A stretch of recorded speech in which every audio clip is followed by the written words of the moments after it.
Welcome to Digital Report channel, one place destination for the latest news and analysis as well as expert opinion on all key issues. Without any delay, let's get started with today's video. Is recession inevitable in 2023? Recently, there has been an increase in the mentions of the word recession in the headlines of news and media. On the other hand, economists are increasingly predicting a recession into their forecast.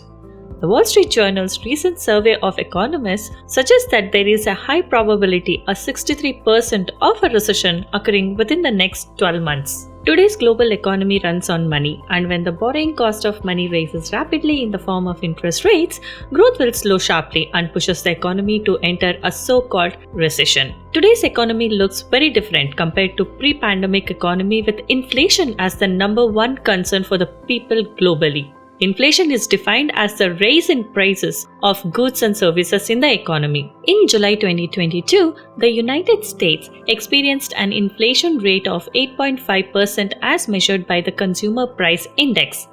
This represents an average increase of 8.5% in the cost of goods compared to the same period the previous year.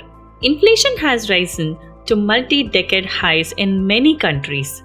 There were a variety of factors that contributed to the overall increase in prices, including the war in Ukraine driving up energy prices and supply chain shortages causing car and the other good prices to rise. When there is a lack of supply and an excess of demand for goods and services, prices tend to be high and driving inflation upwards. More money chasing, fewer goods lead to high inflation. That's where the central banks come in. Their primary role is to keep inflation rates low, which is done by controlling the interest rates.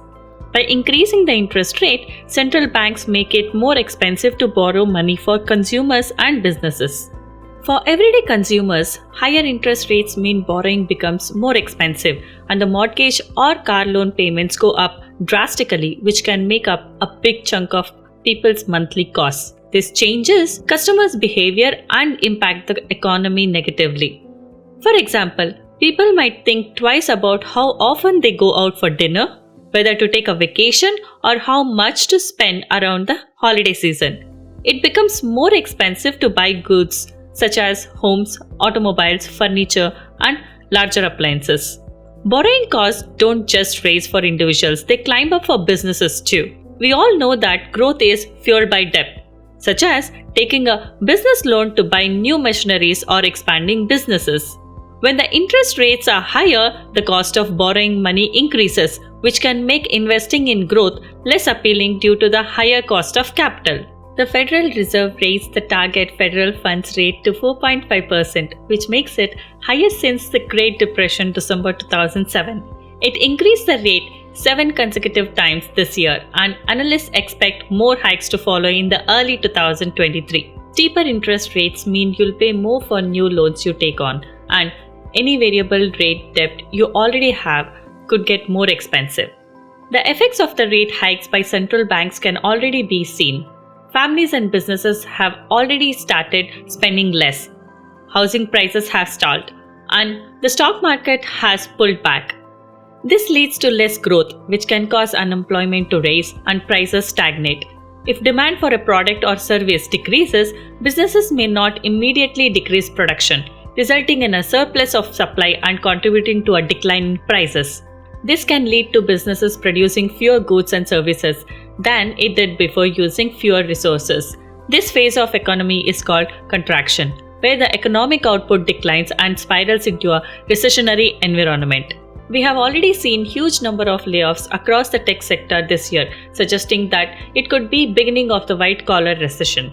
The trend of layoffs and downsizing initially began with smaller tech firms such as Peloton and Shopify, but has now extended to larger companies like Tesla, Amazon, and Meta. While recessions are short-lived, they can be incredibly painful. According to World Bank, if the ongoing global slowdown turns into a recession, the global economy could end up experiencing large permanent output losses relative to its pre-pandemic trend. This would have severe consequences for the long-term growth prospects of emerging market and developing economies that were already hit hard by the pandemic-induced global recession of 2020. During the recession, unemployment often rises as businesses cut back on resources. People who still have their jobs tend to spend less, worrying they may become unemployed. Prices of goods and services can fall and lead to deflationary environment. Banks become less motivated to lend in recessions for the fear of not being repaid, which can shrink banks' profit margins. To prepare for uncertain times during recession, we recommend having at least 3 to 6 months of emergency fund. Start saving now by giving up on all the extras including takeout and delivery. A recession usually brings a slump in the stock market and a rebound before the economy improves. So, buying stocks at lower prices can be a good investment in a recession. Even though it is impossible to predict when a recession may happen, it is always a good idea to be financially prepared for any potential economic downturns. This can include having an emergency fund, managing debt responsibly, and having a diverse investment portfolio.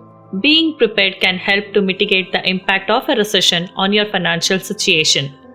Saying that, I would like to thank you all for being with us till the end. Show us some love by hitting the like button and subscribing to our channel. Let us know what you want to hear from us next in the comment section. Take care and bye-bye for now.